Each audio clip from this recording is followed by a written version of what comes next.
నమస్తే. ఎన్నో ఆధ్యాత్మిక కార్యక్రమాలు నిరంతరం ఛానల్‌లో ప్రసారం అవుతూనే ఉంటాయి. మీ నుంచి కూడా అశేష స్పందన వస్తోంది. ఇందులో భాగంగా న్యూ ఇయర్ వచ్చింది అంటే మొట్టమొదటిగా మనం జరుపుకునే పండుగ సంక్రాంతి.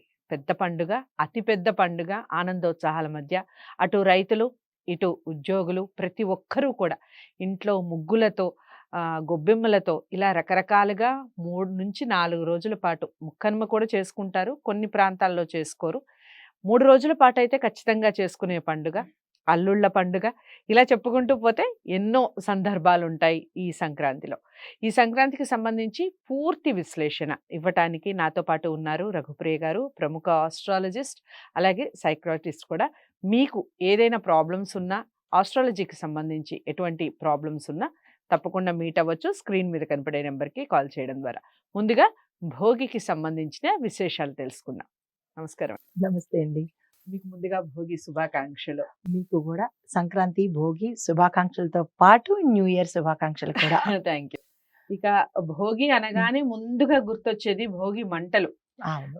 భోగి మంటలు చలికాలం వస్తుంది పండుగ కాబట్టి అందరూ భోగి మంటలు వేసుకుంటారు. ఎక్కడెక్కడి నుంచో చెత్త అంతా తీసుకొచ్చి ఇంట్లో భోగిలో వేస్తారు అని, మంటల్లో వేస్తారని రకరకాలుగా. అసలు భోగికి ఉన్నటువంటి విశిష్టత ఏమిటి? మంటలకు ఉన్నటువంటి ప్రాధాన్యత ఏమిటి చెప్పండి. తప్పకుండా. ప్రేక్షకులకు సంక్రాంతి శుభాకాంక్షలు. అయితే మనకి మన భారతదేశంలోనే పురాణాల నుంచి పండగలు పండగలు పండగలు మనకి పండగలతోనే మొదలవుతుంది. అయితే ఇప్పుడు ఈ భోగి పండగ అనేది ధనుర్మాసము మొదలయ్యి మనకి నెల రోజుల నుంచి ప్రారంభం అవుతోంది. అయితే దానిలో దక్షిణాయనము మనకి 2 ఆయనాలు ఉన్నాయి కదా, దక్షిణాయనం, ఉత్తరాయణము. దక్షిణాయనానికి చివరి రోజే ఈ భోగి అన్నమాట. ఇంకా దక్షిణాయనం భోగితో సరి. ఇంకా తర్వాత నుంచి సూర్యుడు మకర రాశిలోకి ప్రవేశిస్తాడు. అంటే ప్రతి నెలలోనూ సూర్యుడు గమనం జరుగుతూ ఉంటుంది. అంటే మనకి సంక్రాంతి అనేది 12 నెలలు వస్తుంది. కాకపోతే ఈ సంక్రాంతిని మనం విశేషంగా జరుపుకుంటాము, మకర సంక్రాంతి కాబట్టి. అయితే ఈ భోగి పండగ ఎందుకు జరుపుకోవాలి అనేది కనుక చూస్తే, ఈ దక్షిణాయనంలో ప్రతి ప్రాణి పడ్డ కష్టాలను ఈ రోజుతో మంటల్లో వేసేస్తామన్నమాట. మన కష్టాలు, మన బాధలు కూడా మంటల్లో వేసేస్తాము. మీరు అడిగిన చెప్పిన దానికి ఏంటంటే భోగి మంటల గురించి.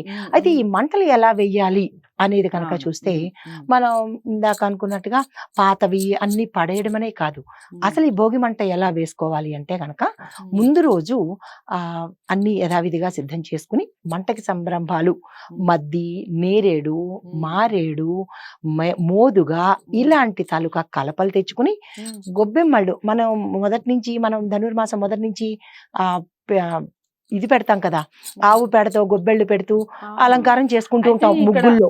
ఇక్కడ ఒక సమస్య ఏమిటంటే, నేను మొన్న ఒక ఇంటర్వ్యూలో అనంతలక్ష్మి గారిని కలిసినప్పుడు గొబ్బెమ్మలు మనకి మాసం అంతా పెడతారు అన్నట్టుగా చెప్పారు. మాసం అంతా పెడతారు. నాకు ఆ రోజు నిజంగా ఆశ్చర్యం అనిపించింది. అంటే నేను చిన్నప్పటి నుంచి కూడా మనకి ఈ 3 రోజులే గొబ్బెమ్మలు పెట్టడం అనేది ఎక్కువగా చూస్తూ ఉంటాం.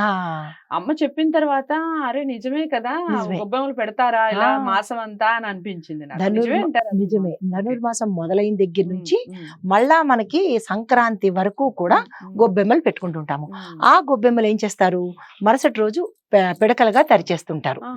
తరిచేసి దాన్ని ఏం చేసుకుంటామంటే భోగి రోజు కర్రలతో ఒక ఇలాగా తయారు చేసి, అంటే ఒక పందిరిలాగా తయారు చేసి ఈ పిడకలు పెట్టి ఆవు నెయ్యి వేసి కర్పూరం బిళ్ళతో అప్పుడు అక్కడ ఉన్న అగ్నిహోత్రుని ఆవాహన చేస్తాము. అగ్నిహోత్రుడికి 12 నామాలు ఉంటాయన్నమాట. యజ్ఞాలు యాగాల్లో ఉండే అగ్నిహోత్రుడికి హవ్యవాహనుడు అంటాము. మన ఇంట్లో చేసుకునే అగ్నిహోత్రుని స్వాహాదేవితో సమానమైన అగ్నిదేవుడిగా పిలుస్తాము. ఈ రోజు హిలా అనే అగ్నిహోత్రుడిగా పిలుస్తూ ఆయన్ని ఆవాహన చేసి ముందుగా మనం అగ్నిహోత్రుడిని అంటిస్తామన్నమాట. దానితో పాటుగా ఈ మోదుగా, మద్ది, ఈ కలప సంబంధించిన ద్రవ్యాలు కూడా దానిలో వేసి అగ్నిని ప్రజ్వలింప చేస్తాము. ఇలా చేయడం ఏంటంటే ఏదో అన్ని పడేయడం కాకుండా ఇలాగ ముందు అగ్నిని ఆవాహన చేసి పూజ చేసి అప్పుడు మనకి ఇంట్లో గతంలో దాచుకున్నవి అగ్నికి ఆహుతి చేయాలి అనేవి అగ్నికి అర్పణ చేస్తాము. ఓకే. ఇది చేయడం వల్ల ఏంటంటే మన ఇంట్లో ఉన్న వాళ్ళందరినీ కూడా ఆ రోజు సమూహంగా కూర్చుని చేస్తాము. ఈ పిడకల్లో ఉండే అంటే నేచర్కి సంబంధించిన ఆరోగ్యం కూడా ఇందులో ఉంటుంది. నెయ్యి వల్ల అంటే ఆవు నెయ్యి వల్ల, పిడకల వల్ల. అంటే ఈ అగ్నిలో నెయ్యి వేస్తారు. నెయ్యి వేసి మనం ఓకే. ఆ ఓకే. స్వామిని ఇన్వైట్ చేస్తామన్నమాట. ఆహాహా. ఆ చేసిన తర్వాత అప్పుడు మన పాత కర్రలు, కలపలు, పాత బట్టలు, ముగ్గు మీద వేస్తారు కదండి ఇది? ముగ్గు వేస్తాం. ముగ్గు ఆ, వేసిన తర్వాత ముగ్గు అది. వేసి ఉమ్, దాని మీద ఉమ్, పిడక పెట్టి దాని మీద నెయ్యి వేసి ఉమ్, కర్పూరం బిళ్ళ పెట్టి ఉమ్. అంటే ఈ కలపల్ని ఇలాగా ఆ, పేరుస్తామన్నమాట. Okay, okay. పేర్చి కొంతమంది పేరుస్తారు, depends on um, decoration um, part. Um, లేదు అనుకుంటే కనుక ముగ్గు వేసిన తర్వాత పసుపు కుంకుమ పెట్టేసి బంతి పువ్వులు పెట్టి ఈ అలంకారం చేసిన తర్వాత అప్పుడు మనం అగ్నిని ఆవాహన చేసి ఈ పాత బట్టలు వేయడం, అవన్నీ ఏవైతే పాత ఉన్నాయో అవన్నీ తీసివేస్తాము. ఈ వేయడంలో గల ఆంతర్యం ఏంటంటే ఒకటి యూనిటీని చేపిస్తుంది. ఎందుకంటే తెల్లవారుజామునే అందరూ వచ్చి మనం చేసుకుంటాము. దీనిలో ఇంకొక అంతరార్థం ఏంటంటే ఈ రోజు వరకు అంటే భోగి రోజు వరకు మనం పడ్డ కష్టాలకు, మనం పడ్డ బాధలకి అవన్నీ తీసుకెళ్లి స్వామికి అర్పిస్తున్నాము. అంటే ఈ భోగి అనే పదము భుగ్ అనే సంస్కృత పదం నుంచి వచ్చింది. భుగ్ అంటే భోగి అన్నమాట. దాన్ని మనకి ఆ భోగాన్ని ఇచ్చేది. ఆ ఆధ్యాత్మిక పరంగా భోగం అంటే మోక్షము. మన లౌకిక పరంగా చూసుకున్నట్టయితే మోక్షము అంటే సుఖాన్ని ఇచ్చేదన్నమాట, లౌకిక సుఖాలని ఇచ్చేది. సో ఆ అర్థంతోని మన భోగిని ప్రారంభిస్తాము. తర్వాత ఏం చేస్తామంటే ఈ భోగి మంట వైద్యపరంగా కూడా చూసుకోవాలిగా. లౌకిక పరంగా అయింది, ఆధ్యాత్మిక పరంగా అయింది. లౌకిక పరంగా అంటే దీనిలో వచ్చే అంటే మనకి వాయువుల వల్ల ఆస్తమా కానీ ఇంటర్నల్ గా మనకి ఏదైనా రోగాలు ఉన్న వాళ్ళని కూడా ఆ రోజు కూర్చోపెడతాము. కంబళ్ళు కప్పుకొని దుప్పట్లు కప్పుకొని వస్తారు. ఆ గాలి పీల్చడం వల్ల ఇంటర్నల్ గా లంగ్స్ లో పేరుకుపోయిన కఫం కానీ లేదా ఇతరత్ర వ్యాధులు కానీ ఈ మంటకి ఉపశమనం అవుతాయి అన్నమాట. ఇది భోగి మంట చేసుకునే విధానం, అసలు చేసుకునే విధానం అన్నమాట. తర్వాత ఏం చేస్తామంటే అగ్నికి మన కష్టాలను చెప్పుకుంటాము, మన పాపాలను కూడా అందులో వెయ్యాలి. అంటే శరీరంతో చేసిన పాపాలు, మనసుతో చేసిన పాపాలు ఇవన్నీ తీసుకెళ్లి మనం భోగి మంటలో వేస్తామన్నమాట.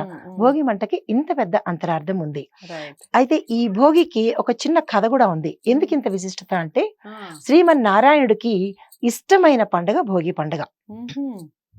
తర్వాత గోదాదేవి ఈ ధనుర్మాసంలో ఆ స్వామి వ్రతం చేసుకుని ఆయన్నే భర్తగా పొందాలి అన్ని ధ్యేయంతో చేస్తుంది. అయితే శ్రీ మహావిష్ణువు ఈ వ్రతానికి ఇష్టపడి ఆయన రంగనాథుడిగా ఆ అమ్మవారిని పెళ్లి చేసుకున్న రోజు కూడా ఇదే రోజు అన్నమాట. ఇంకొకటి ఏంటి, గోవర్ధన పర్వతము ఇంద్రుడికి పొగరు తీయడం కోసమని కృష్ణుడు గోవర్ధన పర్వతం ఎత్తింది కూడా ఇదే రోజు, భోగి రోజు. ఇంకొకటి కూడా చెప్పాలి ఇందులో, అంటే ఇన్ని అంతరార్థాలు కలిసి ఉన్నాయి. మనం క్షీరసాగర మథనం చేశాము. ఆ చేసినప్పుడు ఆలాహలము అమృతము రెండు వచ్చిన రోజు కూడా ఈ భోగి రోజే వచ్చింది. ఇంకొక విశేషం ఉంది. ఏంటంటే శివుడు నందీశ్వరుణ్ణి అంటే దున్నపోతు అదే ఉంది కదా, అది వృషభం అంటారు దాన్ని. దాన్ని మన మానవుల బాగు కోసము, పంటల కోసము ఈ రోజే ఆయన శివుడు మన భూమి మీదకి వృషభాన్ని పంపించిన రోజు అన్నమాట.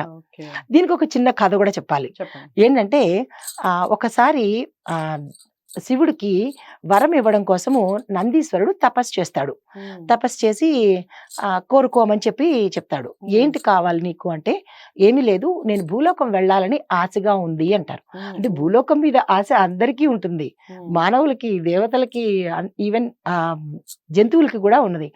ఆ పరమార్థంలో నందీశ్వరుడు కోరుకోగానే ఆ శివుడు ప్రత్యక్షమైన సంతోషంలో ఏమనుకుంటాడు అంటే, యాక్చువల్గా ఆయన అడగవలసింది ఏంటంటే వారం రోజులు ఉపవాసం ఉండి ఒక రోజు భోజనము అని అడుగుదామని అనుకుని ఈయనేమడుగుతాడు, ఆ సంతోషంలో వారం రోజులు నేను అక్కడ కష్టపడాలి, ఒక రోజు మాత్రమే సంతోషంగా ఉండాలి అని ఉల్టా అడుగుతాడు.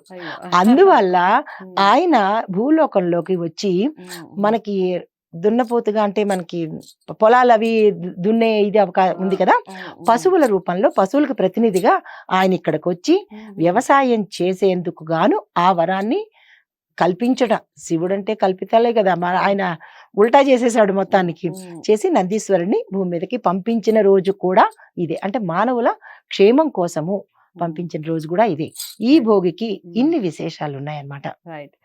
భోగికి సంబంధించి పూర్తి వివరణ తెలుసుకున్నాం కదా. తప్పకుండా వీడియోని లైక్ చేసి షేర్ చేయండి, ఛానల్ని సబ్స్క్రైబ్ చేసుకోండి. నమస్తే.